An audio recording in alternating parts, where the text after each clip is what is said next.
আসসালামু আলাইকুম ভিউয়ার্স, কি অবস্থা সবার? ইন্ডিয়ান ট্যুরিস্ট ভিসার নতুন একটি আপডেট নিয়ে আজকের ভিডিওতে চলে আসলাম। ভিউয়ার্স, কিছুদিন যাবত হচ্ছে ইন্ডিয়ান আইবেক্স সেন্টারে, বিশেষ করে যমুনা ফিউচার পার্কে যে আইবেক্স সেন্টার রয়েছে সেখানে হচ্ছে ইন্ডিয়ান ট্যুরিস্ট ভিসার জন্য ডলার এন্ডোর্সমেন্ট নিয়ে নানা রকমের সমস্যা হচ্ছে। তো ভিউয়ার্স, আজকের পুরো ভিডিওতে সেই বিষয়গুলো নিয়েই হচ্ছে আলোচনা করব। তো যারা এখন পর্যন্ত আমার চ্যানেলটি সাবস্ক্রাইব করেননি তারা এখনই আমার চ্যানেলটি সাবস্ক্রাইব করে দিবেন এবং পাশে থাকা বেল আইকন বাটনটি ক্লিক করে রাখবেন। যারা অলরেডি সাবস্ক্রাইব করেছেন তারা একটি লাইক দিয়ে দিবেন। যারা ফেসবুক পেজ থেকে আমার ভিডিওটি দেখছেন তারা অবশ্যই আমার ফেসবুক পেজটাকে ফলো করে রাখবেন। আর যদি আপনি কোনো কিছু জানতে চান তাহলে অবশ্যই আমার ফেসবুক পেজে সরাসরি মেসেজ করতে পারেন। ভিউয়ার্স, ইন্ডিয়ান ট্যুরিজম ভিসার ক্ষেত্রে হচ্ছে ব্যাংক সলভেন্সি নিয়ে আমি অনেকগুলো ভিডিও আপলোড করেছি। তো সেখানে আমি কিভাবে ব্যাংক সলভেন্সি দেখাতে হয় সেখানে আমি পুরো ডিটেলস নিয়ে আলোচনা করেছি। তো সেগুলোর মধ্যে হচ্ছে একটা অপশন ছিল, কেউ যদি ব্যাংক স্টেটমেন্ট শো না করে তার যে ব্যাংকের এগেনস্টে যে ডুয়াল কারেন্সি কার্ড রয়েছে সেই ডুয়াল কারেন্সি কার্ড যদি এন্ডোর্সমেন্ট করে, সেই ডুয়াল কারেন্সি কার্ড দিয়ে যদি ইন্ডিয়ান ট্যুরিস্ট ভিসার জন্য অ্যাপ্লাই করে, তাহলে হচ্ছে আগের যে নিয়ম ছিল সেই নিয়মে হচ্ছে ভিসা অ্যাপ্লিকেশন জমা নিত এবং ভিসা হয়ে যেত। কিন্তু গত কয়েকদিন যাবত বিশেষ করে ঢাকা আইবেক্স সেন্টারে যারা এরকম যেই ডুয়াল কারেন্সি কার্ড রয়েছে, আপনার মনে করেন কোনটা সেভিংস অ্যাকাউন্ট রয়েছে, সেই সেভিংস অ্যাকাউন্টের আন্ডারে যে ডুয়াল কারেন্সি কার্ডটি রয়েছে সেখানে আপনি মনে করেন 2000, 3000 বা 5000 ডলার পর্যন্ত এন্ডোর্সমেন্ট করে সেই কার্ডটি যদি আপনি এন্ডোর্সমেন্ট হিসেবে জমা দেন তাহলে আপনার একসময় ভিসা হয়ে যেত। কিন্তু গত 2-3 দিন যাবত হচ্ছে এটা নিয়ে প্রবলেম করতেছে ইন্ডিয়ান আইবেক্স সেন্টার। যারা মূলত কোনো ধরনের ব্যাংক স্টেটমেন্ট ছাড়া বা ক্যাশ ডলার এন্ডোর্সমেন্ট ছাড়া যারা এরকম এই যেই ডুয়াল কারেন্সি কার্ড রয়েছে কোনো ব্যাংক অ্যাকাউন্টের এগেনস্টে, তো সেই ব্যাংক অ্যাকাউন্টের এগেনস্টে যদি আপনি এই ডুয়াল কারেন্সি কার্ডটি দিয়ে হচ্ছে ভিসার জন্য অ্যাপ্লাই করেন তাহলে হচ্ছে তারা সেই ব্যাংক অ্যাকাউন্টে টাকা আছে কিনা তা হচ্ছে চেক করে। যেমন নর্মালি ব্যাংক স্টেটমেন্ট জমা দিলে আইবেক্স সেন্টার থেকে হচ্ছে সেই ব্যাংকে টাকা আছে কিনা, তার পাশাপাশি হচ্ছে সেই ব্যাংকের এগেনস্টে আপনার যে ফোন নাম্বার রয়েছে সেই ফোন নাম্বারে মেসেজ আসে কিনা, পাশাপাশি হচ্ছে ইমেলের যে স্টেটমেন্ট গুলো আছে সেগুলো অনেক সময় চেক করে। তো সেম এই যেই ডুয়াল কারেন্সি কার্ড রয়েছে কোনো অ্যাকাউন্টে আন্ডারে, সেই অ্যাকাউন্টের আন্ডারে যে ডুয়াল কারেন্সি সেটি দিয়েও যদি আপনি অ্যাপ্লাই করেন তখনও তারা সেই অ্যাকাউন্টের মেসেজ দেখতে চাচ্ছে।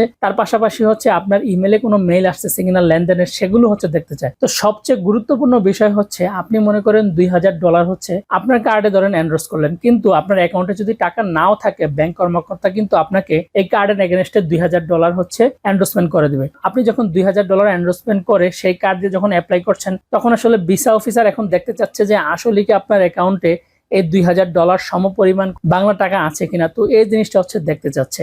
আসলে দেখা গেছে যে অনেকেই হচ্ছে মূলত অ্যাকাউন্টে কোনো রকমের টাকা না রেখেই হচ্ছে আপনার যে ডুয়াল কারেন্সি কার্ড রয়েছে সেটা হচ্ছে এন্ডোর্সমেন্ট দিয়ে অ্যাপ্লাই করতেছে।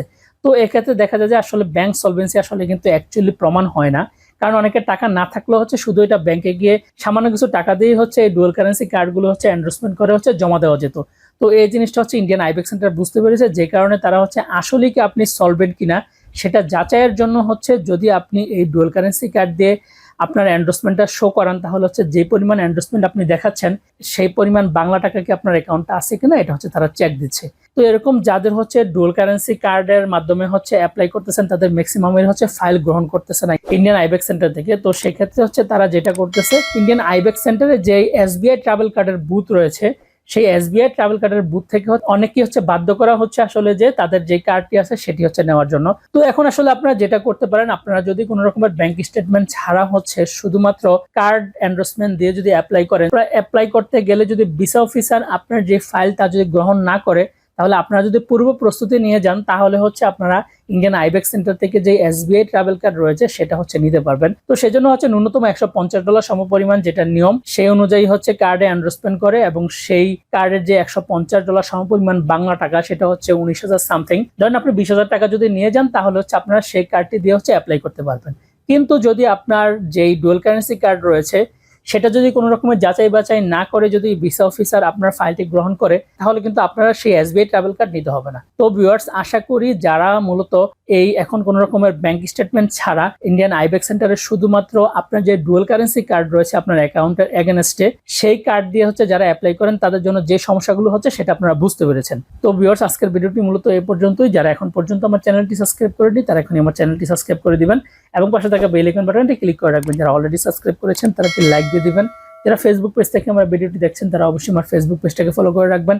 আপনি যদি ডলার এন্ডোর্সমেন্ট নিয়ে অথবা ইন্ডিয়ান ট্যুরিস্ট ভিসা নিয়ে কোনো কিছু জানতে চান তাহলে অবশ্যই আমার এই ভিডিওর কমেন্ট বক্সে কমেন্ট করে রাখতে পারেন, তাহলে আমি সেই বিষয়গুলো নিয়ে ভিডিও বানানোর চেষ্টা করব। তো ভিউয়ার্স, আজকের ভিডিওটি এই পর্যন্তই। দেখা হবে পরবর্তীতে নতুন কোনো ভিডিওতে। আসসালামু আলাইকুম।